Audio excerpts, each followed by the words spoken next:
Hello, everyone. Welcome to Tales of Recovery. This is Gris Alves, your host, talking today about the mother womb and the lens of the mother womb through trauma and trauma, really the trauma school and the trauma work that I've been doing. This is a little late here.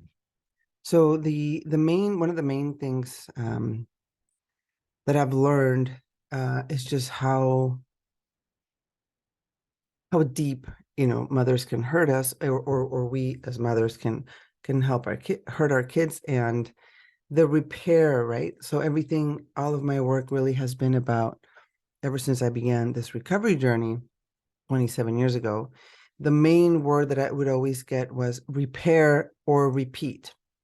Repair or repeat. I don't know if it was a sponsor I had or in one of the retreats or one of the therapies that I was in, but there is that prospect, right? You're going to repair or you're going to repeat. And a lot of people are like, well, yeah, just let it go. I mean, this is how it is. Life is what it is. But I have found that there's this longing inside of me. And I don't think I'm just the only one that longs to be better, to feel better, to connect with not just my own body, but with those around me, in particular, my mother. And the reason that this came up is because I was in a class a few weeks ago with everyone else studying compassionate inquiry, right? The Gabor Mate school of, it's a therapeutic approach where it specializes on childhood trauma and um,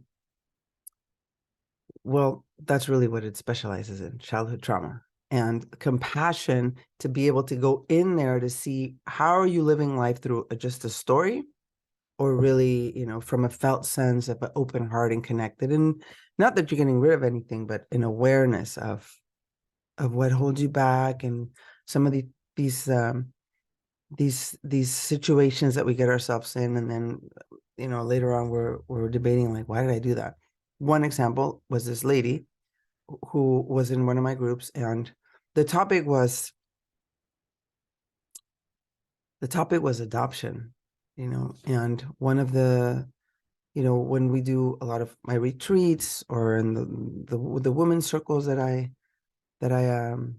you know that I facilitate, or whenever we're doing some type of ceremony, there's always the ancestral work part of it, right? Where you say, I am the daughter of Grisela and Luis, and this is my lineage. And I always, we always wonder, like, well, what if you hate your parents? What if they're just so fucking annoying and you don't want to get along with them, and your grandparents were horrible? Yeah, for sure. But you still came through them, and there's still some mathematical thing that had to happen so that you will be able to come through into this earth, into this life. You might be really happy to be here or not, but that's the lineage. That's the way you came through. And so that's one of the reasons why we honor our ancestors. And then from there, the work begins, right? The ancestral healing work begins. Like, how do I understand my parents? And in this podcast is really my mom. And then what do you do when you're adopted and you don't even know your mom? And I have cousins that have been adopted, lots of friends that were adopted. I have friends that have adopted kids, and it's complicated, right? It's complicated. And one of the ladies in the class, a couple of weeks, she found out many, many years after her mom died that her mom had actually given up this child for adoption, like years ago. All of a sudden, she found out she had a sister. She found she led to whether or not it was true. I guess it was true. And this sister of hers had, I suppose, like a calm, privileged life.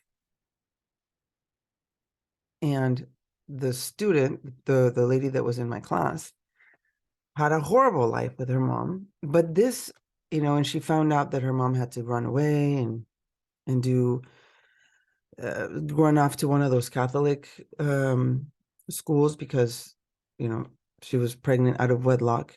And she, this is what she said. She said, and she found a Catholic school where they're very good at keeping secrets. She had the baby, gave the baby up for adoption, never saw the baby again. And then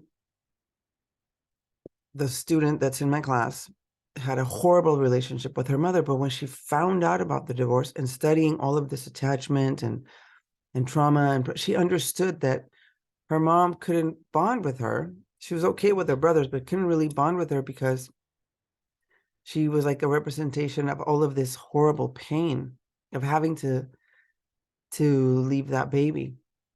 So it's not just the pain of the baby getting separated from the mom, but also this trauma from the mom having to leave the baby. Whether or not the mom was like, I can't do this right now, or addicted to drugs, or in a situation where she would be completely shamed and outcast from society, and she was pressured into giving the baby, whatever the situation is, we have to consider like this brutal sorrow from the side of the mother as well. So it's the mother separation and then the daughter's separation as well. And what my friend was saying, even though she grew up with her blood mom, was that it was horrible. And the thing she said specifically, oh, there's something in my glass here, was she was saved from this, like my sister, half sister, who was adopted, she made it out of this horrible family. She made it, like she was saved by this quote unquote adoption. So, we don't really know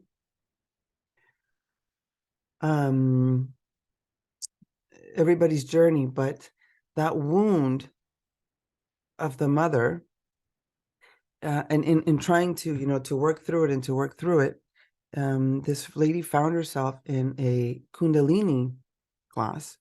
It's like a Kundalini program where they were doing some breath work, a lot of breath work. And Kundalini is a very, very powerful practice of, it's almost like being on psychedelics, really, when you practice Kundalini, because you have so much power inside of you. This breath work and these kriyas, which are like these repetitive movements, activate, like our body's it's like a battery, right? We're like an energetic energy field.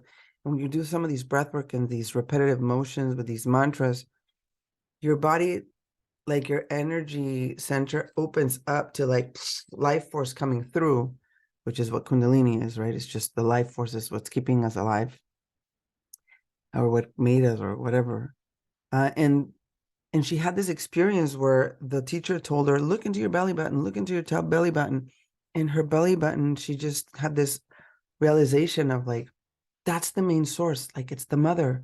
And it was so beautiful. And I connected to the mother and to my mother. And it was so powerful. And everybody, look at your belly button.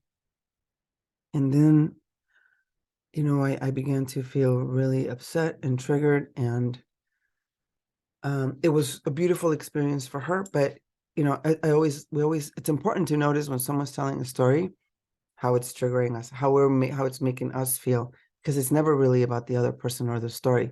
It's about our own story. And when she was saying this, I began to get really like, well, wait a minute now. You had this amazing experience of, feeling this connection to the belly and this connection to your mother. But what about others that can't have that?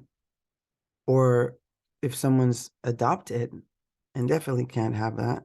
Not that you can't have an experience about it, but the thing that came up right there was like, this is why we go into the Temazcal, into the sweat lodge, right? They need be, because that is, or at least this is my theory, right? For the mother wound. And it's worked for me, and it's worked for a lot of the people that I work with. And I just think it's a beautiful process of when you go into the sweat lodge, which is like, if you've never been into a sweat lodge at Temazcal, you go, it's like this little hut, which represents the womb, right? The Mother Earth womb.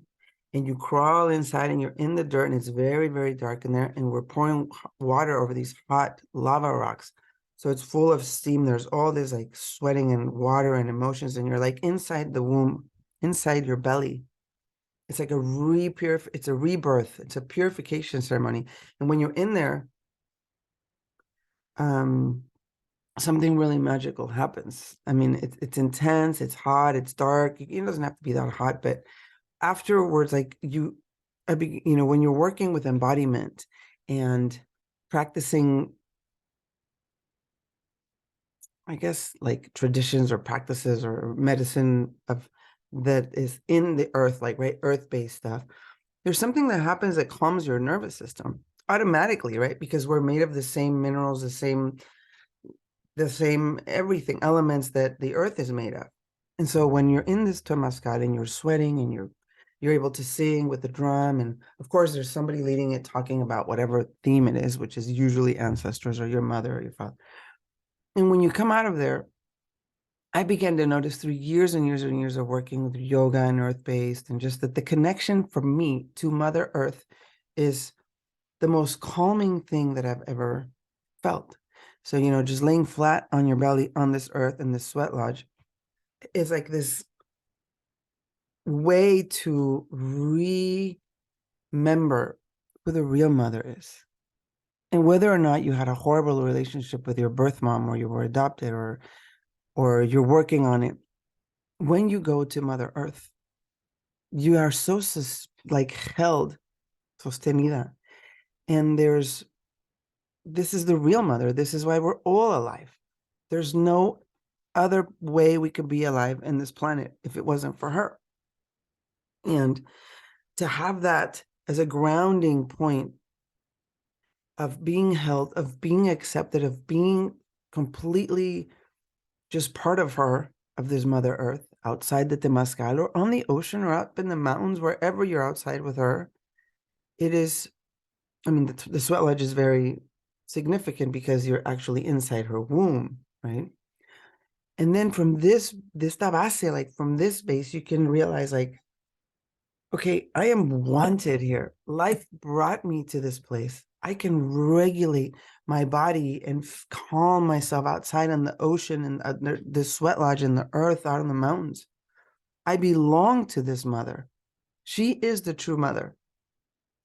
One time and this came through to me in one of these, of course, plant medicine ceremonies where I had an experience with Bufo Alvarius, which is a DMT. And when I came back from this crazy experience, I was on the earth, laying there looking at the tree, like it was literally like the trees were like an extension of me. I felt like my arm was literally, like, when I lifted it up from the earth, like all of the roots stuck to it, and it was like I was a part of it.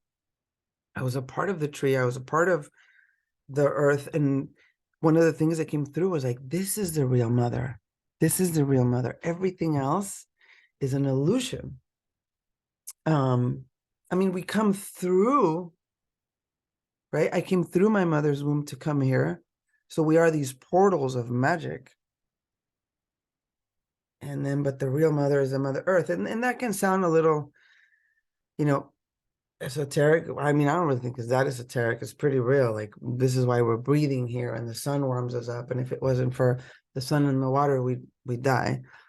But and there's also that need to connect as mammals to our own caregivers, right? To our own mothers.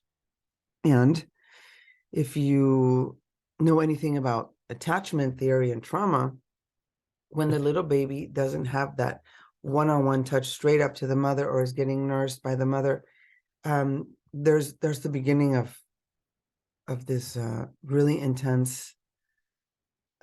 Gabor calls it, like, well, not just Gabor, but a lot of the trauma teachers, are like, it's called a panic, like it's like a grief panic.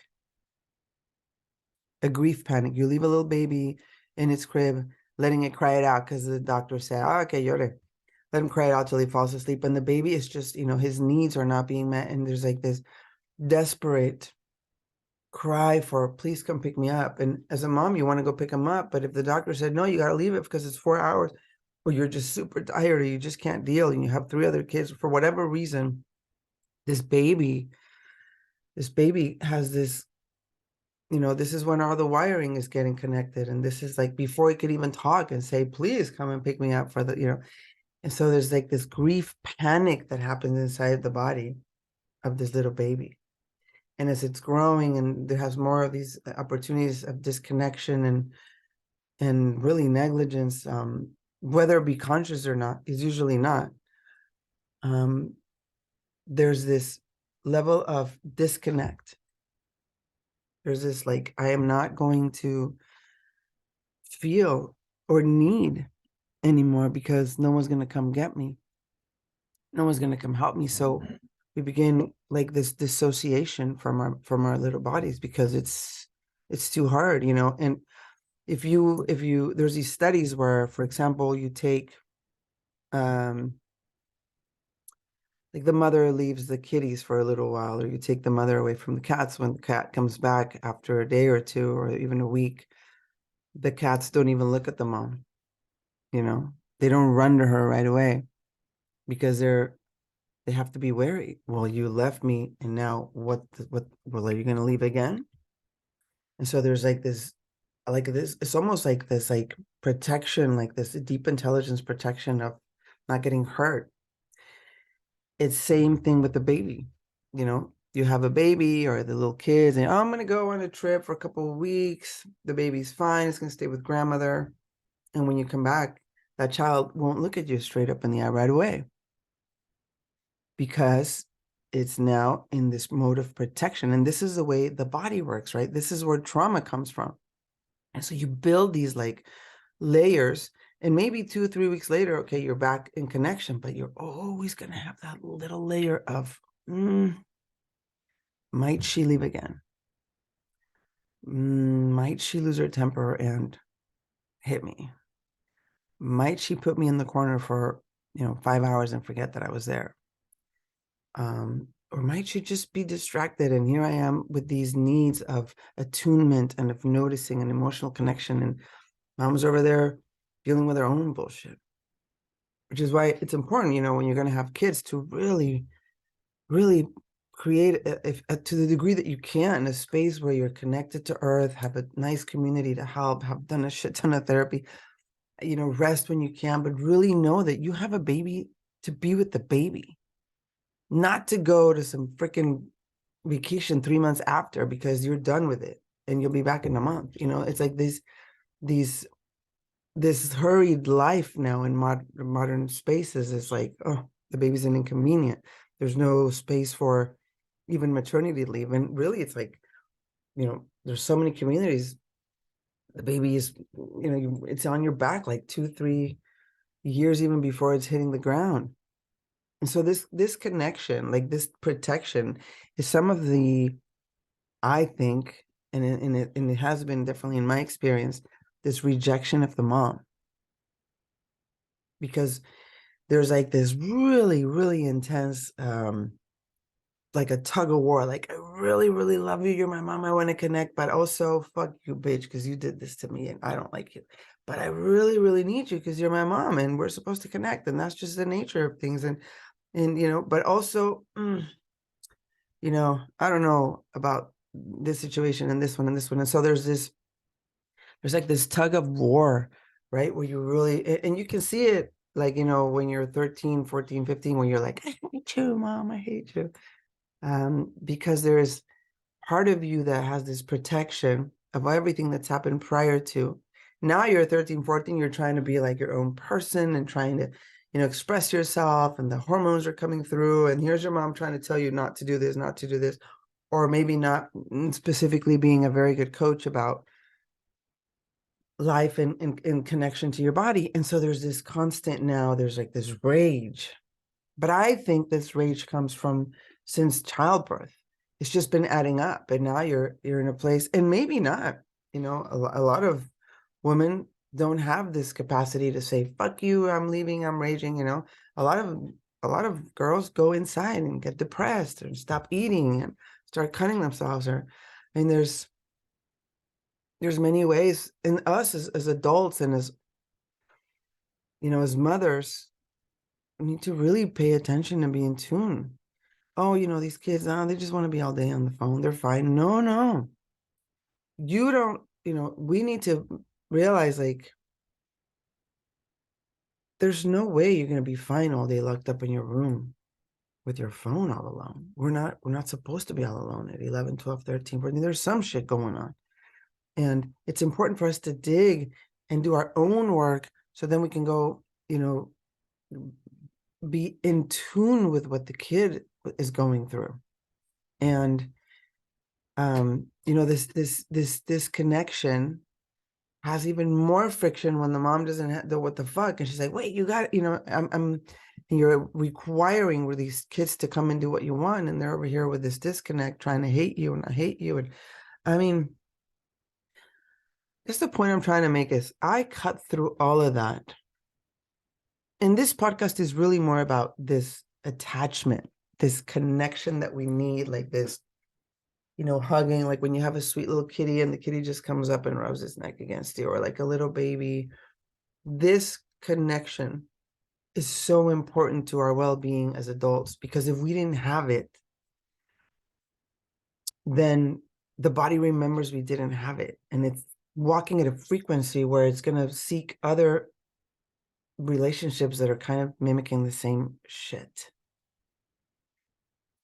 So you can check, like, who you're hanging out with, or how are your other relationships, or what do you put up with that, maybe isn't right.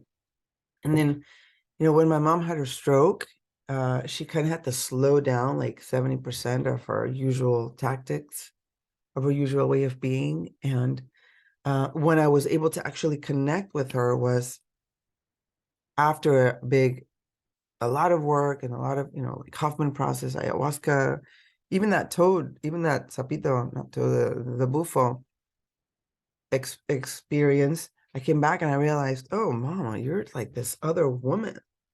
Like you're this other woman, and I can connect to you like sister to sister. Like we're all daughters of this earth, right? I'm gonna drop this little story of you have to be my mother in this and this and this way, and you're fine.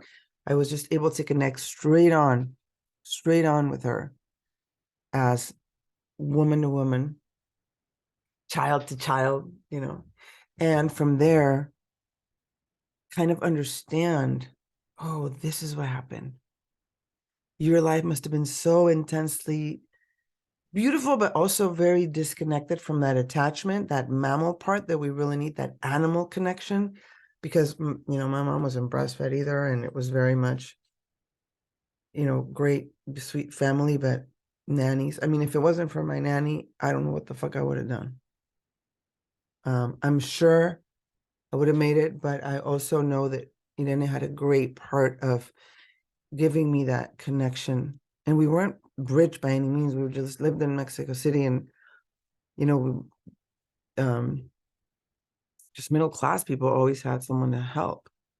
And Irene would like take me to ballet class and pick me up from school. She'd give us our bath every night, make us our meals, and always in tune, like laughing at our jokes, connecting, very much present there. And I think she had a lot to do with this nervous system of mine be able to have this more of this attachment. I'm not saying I didn't have any attachment with my mom. I'm sure. I mean, I know I did, but the trauma part of it, is being a baby, or is being like conditionally loved, right? If you behave, you're welcome. If you don't, you're not. If you're funny, then mom's okay. But if you're not, mom's in a bad mood. Like this disconnect, which is pretty much inevitable, I think, for everyone. But the trauma part that sticks in the body is what gets healed and released in the sweat lodge, dancing outside in front of the fire, doing yoga, doing movement classes, consciously realizing that have choices now, and that you can rewire these nervous, these patterns of freeze and a fear that came to protect you when you were a little baby, a little girl, 10, 13, 14, And when my mom died, I had, I was in like this space of really honoring who she had, who she was, honoring and realizing everything she put up with and put through and got through. And the judgment from my end stopped, like, just shut the fuck up already. She did the best she could, and it was great. And I'm doing all this work now because of this trauma freeze mode, which is nothing to blame anyone for. It's just my own awareness of what I want, because I want to live more connected and more empowered and more free in my body. And you can't do that by bypassing and staying in this. Remember earlier I talked about how there's like this like tug of war where they're like, well, I can't really say my mom did this because that would be unfaithful, and it's mom, and but if you don't accept that that's part of it, and you're not like dismissing your mother, you're not getting rid of anything, you're not being a horrible person, you're just bringing it out to light. We all fucked up. I have some clients that tell me, a lot of my women clients, but I'm such a good mother. I'm like, well, yeah, I mean, there is no such thing as a good mother. It's a present mother. We're in the present. Right now, I'm doing the best I can with the tools and the healing that I've accomplished in myself. And that's what I'm offering. But everyone's going to be messing some shit up here. One of the biggest things that ever has impacted me in my life was when my mom apologized to me one day. Out of the blue, she just called and said, man, I'm really sorry if I fucked it up. I thought I was doing the right thing. And if I hurt you in any way, and if I ask many things of you that weren't yours, or if I did whatever I did wrong, she said, I'm really sorry. Random call one day out of the blue, my mom did this. And I mean, at first I couldn't really what is she saying this? But it was an impactful call. And so if you have a child out there who's struggling, when you talk to them, it might be helpful to just say, hey, I'm sorry if I ever fucked up, or if, and yeah, the kid might come on, well, yeah, because you did this and this and this and this and this. And okay, well, can you just sit and listen? I remember we did this trip, a family trip, my kids and Julio and I. It was a 4-day beach trip. And for the first 2 days, all I heard from my daughter, was, and you did this, and you did this, and she kept going and going and going and going. Her brother was like, all right, already, stop. And I just said, let her go. I said, just let it go, rip it, bring it in. Please say it. Also, we were walking in a lot of grief. My mom had died, and my mom was very, very close to my firstborn. And so she, and anyway, I said, just, bring it to me. I didn't get to say all of this until my mom was almost about to die. So just say it. By day 3, she had gotten all of it out. I hadn't really, I mean, I knew some of the things she was saying were probably like, well, that's maybe your perspective. Maybe your dad has something to do with that, or grandma, or the society or school. But I just sat there and listened. And by day 3, she broke down and said, I love you so much. I'm just, I'm sorry. And we connected in a different level. And I said, it's fine. I know I fucked up. There's no fucking way everyone's a perfect mom. But I'm a present mom now. I'm present for your pain, if that's what wants to come through. Instead of, don't say that. Don't, you can't be disrespecting me as a mother, blah, blah, blah, blah. How dare you, ungrateful, which is usually what moms do when you come and tell them about how you're feeling. And that was her reality, and those were her emotions. And I was pretty grounded enough to let it rip, and to hear it. And then like the rest of the vacation went very, very differently. It was like a 360-degree mood switch. And when we are present to listen and to just be with other people's experience and pain without fighting it or deflecting it, then we actually help the kids, because usually we're defending because we haven't done our own work. And this trauma, like this freeze mode, once you start doing like therapy or more sweat lodges or plant medicine or really like somatic work, I really think you have to do somatic work. I really think talk therapy is is not really that great. I mean, maybe you can start with it, but it's after a while you got to go to somatics because everything is in the body.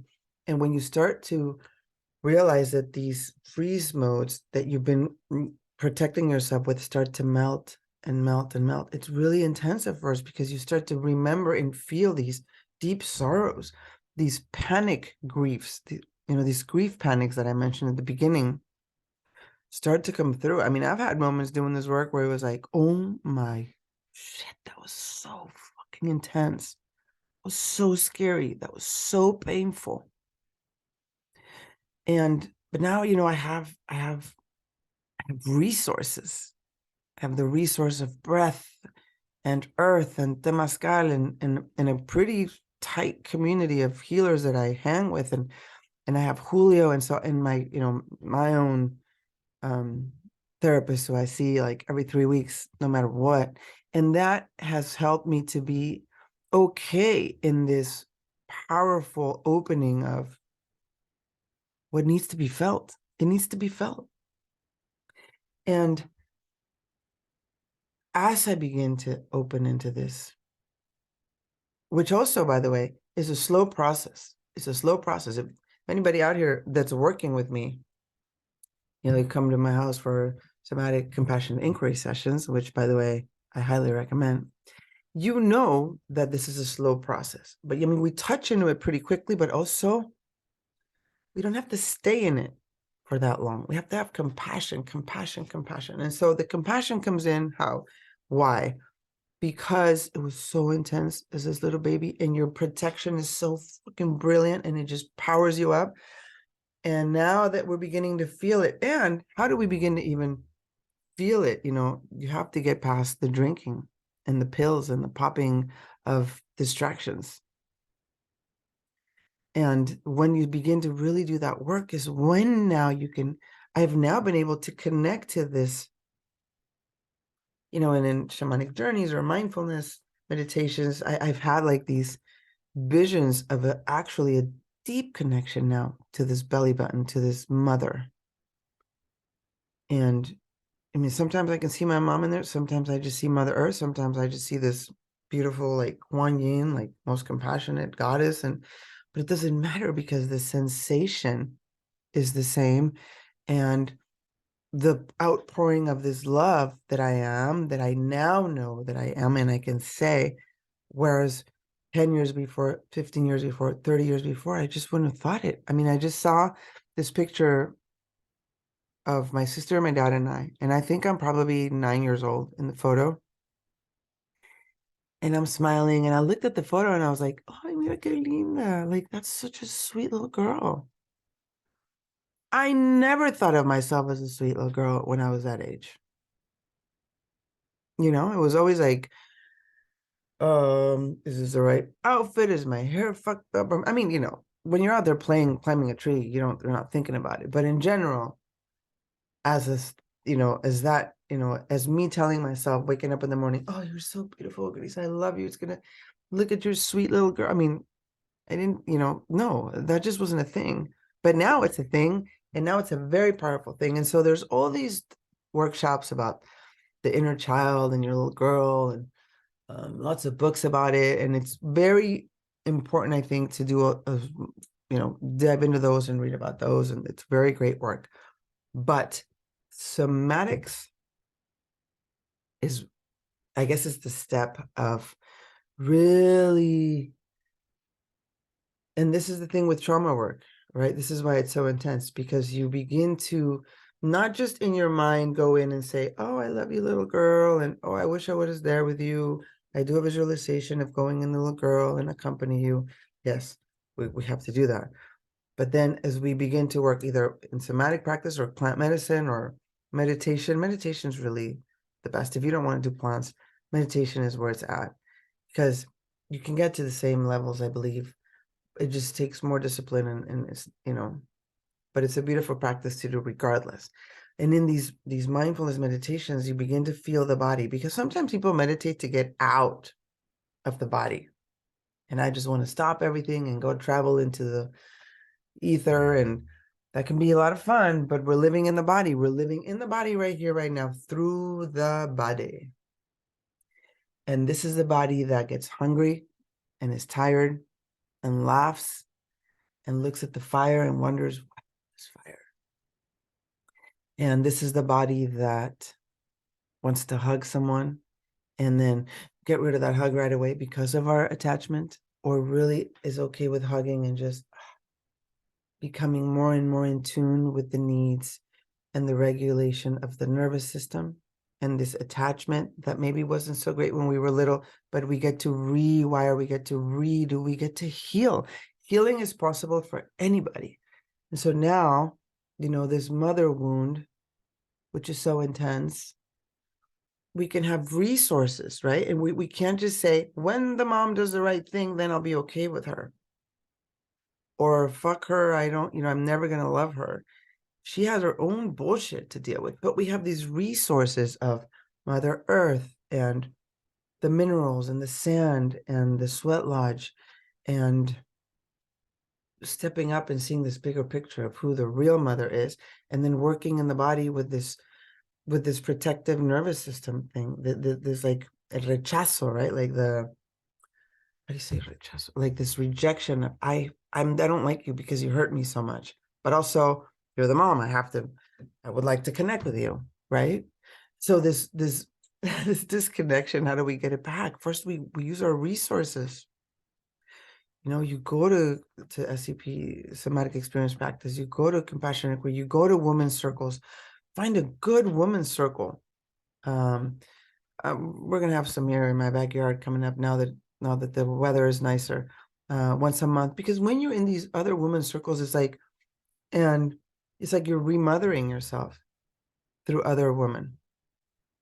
And from there, you can learn and expand and maybe understand and have some compassion for your own mom and see, the bullshit she had to go through and the disconnect that she had, and which is why it's important to repair. Otherwise, we're repeating, and hurt people are going to hurt people, and hurt people can also change. I remember my mom one time, I was young and I was in this band and she didn't like me wearing purple hair and, up on the stage singing. And she did say to me one day, she's like, you don't even know how to sing. I remember looking at her like, whoa, what a bitch. I'm like, oh yeah, you watch me, lady, you watch me. I'm going to get signed and I'm going to show you. And I did. I kept singing, did the whole record deal, traveled around. And then, of course, I quit. And then I had other moments of singing. I mean, I quit the rock thing. It was just, it's hard to be there while you're in recovery for me.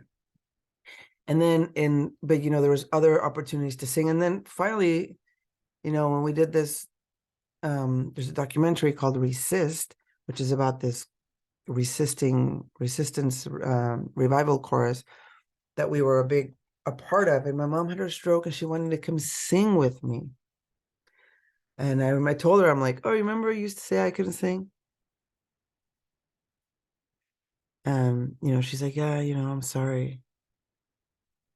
And it was just her pain from her not being able to maybe do what the fuck she wanted when she was, 19 years old or 20. And those comments are pretty intense. Those comments help this protector. Oh, fuck you. I am not going to talk to you. Leave me alone. And so every time we could apologize, I think it's a good idea. And then repair. How do you repair? By going in and doing your own work. By going in and rekindling and connecting to the real Mother Earth. And then from there, understanding. I think a lot of the times we use this word like forgive, let it go and forgive. And those can be pretty loaded words. I mean, sometimes it's hard to forgive a mom that allowed Uncle Jimmy to abuse you. The fuck is wrong with you? I'm not going to forgive you. Fuck you. But if I do the work, I can understand that you were in freeze mode and that you were not able to move from that. And you were so fucking scared that was just, you didn't have the capacity. But I can understand that. And from that understanding, I can have this freedom, this liberation of like, all right, I will have other mothers. I will connect to Earth. but not necessarily I forgive you. Now, if you can get to that and that's your gig and that's wonderful. Maybe that's the next part after understanding. But I do think in forgiveness needs to be a felt sense more than just a cognitive thing. And if we don't understand it and get into our bodies and begin to feel it, then we're just saying it to say it because it's the thing to do. Like, like going to church. Oh, forgive those that hurt you, just like the God forgive, blah, blah, blah. And it's very technical, and it's just a thought, but it doesn't process in the body, which is still why we still fight. And we're like, mom calls and it's like, oh no, she's calling again, but I thought you forgave her. It's bullshit. It has to be felt. And we have to train this embodiment little by little. And by dancing, by releasing, by being super, super, super, super extremely compassionate with ourselves and understanding that this compassion, we're offering it to that little baby that had the grief panic. I'm pretty sure we all had that grief panic at some point. I mean, unless your mom carried you, in Sarape, like the whole 2-3 years and nursed you and was completely in tune, and hopefully, that was your experience. I know people have had that experience. Not everybody has this, a deep wound, but we can understand now and have compassion for those that did, including myself, maybe including you. I don't know. And if you're a mother and you're listening to this and you're thinking that this is a bunch of bullshit, well, I would say maybe, think twice about that and check what's coming up in your body. Like a tension, or the jaw is getting tighter, or your shoulders are coming up towards your ears and there's a knot in your stomach. Your body is saying something. And that's how we begin this embodiment, by tuning in to the sensations of the body. And the sensations, not the thoughts, oh, I feel good. Well, what does good feel like? It's a little bit of work, it's a little bit of training, but it's definitely worth it, because that's why we're here. We're here to feel. We're here to live. And it's the non-feeling and the suppressing of emotions that has us full of anxiety and depression and horrible moods and tuning out. So we want to tune in so we can live a life of liberation, of sensing, and of supporting each other, because even this could be intense. I mean, feeling is no joke. So little by little, here we go. Understanding their mothers and working with this mother wound. And that's, those are my words of possibility, right? That we connect to the true Mother Earth. And from that resource, we can understand what happened to our own mothers and have compassion for what we're doing if we have kids. And keep an eye out here for the upcoming women's circles here at my house and on the Instagram. Also, if, I'm offering compassionate inquiry sessions, if you want to work with me, you can send me a message or go through my webpage and we can connect. And thank you, everyone, for listening. Please make sure to share this with everybody so that we can get the word out that there is possibility in Tales of Recovery. Bye.